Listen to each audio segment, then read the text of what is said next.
नमस्कार, मी सुरेश शिंदे. आपण पाहतात तळेगाव टाइम्स न्यूज. आत्ता आपण लोणावळा शेजारी असताना ठाकूरचा या ठिकाणी होती. या ठिकाणी एक कॅम्प आहे, ज्या ठिकाणी पवना डॅम आहे त्या शेजारी एक टेंट लावलेले असतात. काही नागरिक पर्यटक या ठिकाणी फिरले आहेत. तसं आपण पाहू शकतो की तुंगा आहे, छत्रपती शिवाजी महाराजांचं तुंगा. अनेक नागरिकांना पाहिलेलं सुद्धा असेल, अनेक नागरिकांनी पाहिल्यानंतर अगदी जवळ या ठिकाणी दिसतं. त्या ठिकाणी स्टुडिओ सरवलं आहे. आपण या साईडला जर पाहिलं तर पूर्ण पावणं दिसतं. अनेक नागरिक आत्ताही सुरक्षितरित्या या ठिकाणी बाहेरच आहेत, म्हणजे पाण्यात कोणीही उतरले नाही. या ठिकाणी सुरक्षिततेची पूर्ण काळजी घेतली जाते. दुसऱ्या साईडला आपण पाहिलं तर या ठिकाणी सुद्धा काही टेंट लावलेले जे पर्यटकांना आकर्षित करतात. पुणे, मुंबई, पिंपरी चिंचवड अनेक नागरिक या ठिकाणी येत असतात शनिवार रविवार कुटुंबासहित कुठेतरी एन्जॉय करण्यासाठी. अनेक नागरिकांना विनंती करतो की नोकरीनिमित्त असन किंवा अनेक टेन्शनवाले सुद्धा अनेक लोक असतात, परंतु एन्जॉय कुठं करतात. आपण बाहेर कोणत्याही देशातनं जाण्यापेक्षा आपण मावळ बघितली या ठिकाणी जर आला तर आपल्याला खरा निसर्गाचा आनंद पाहायला म्हणजे आत्ता या ठिकाणी उन्हाळा असल्यामुळे पाणी कमी आहे. त्याच्यामुळे भविष्य असतं की आपण पूर्ण इथपर्यंत पाणी सुकलेलं आहे, पण ज्यावेळेस पावसाळा असतो त्यावेळेस पूर्ण पाणी आता जिथं आपण उभं आहोत त्या ठिकाणीपर्यंत पाणी वरतीपर्यंत आलेलं असतं. तर नक्कीच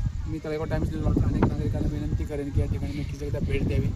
निसर्गरम्य वातावरण आहे. आज संध्याकाळ आहे, आता साधारण 7:15 झालेत, परंतु या ठिकाणी अजूनही काही नागरिक मस्त एन्जॉय करताना दिसत आहेत. आपण लवकरच अधिक माहिती सुद्धा या ठिकाणची जाणून घेणार आहोत.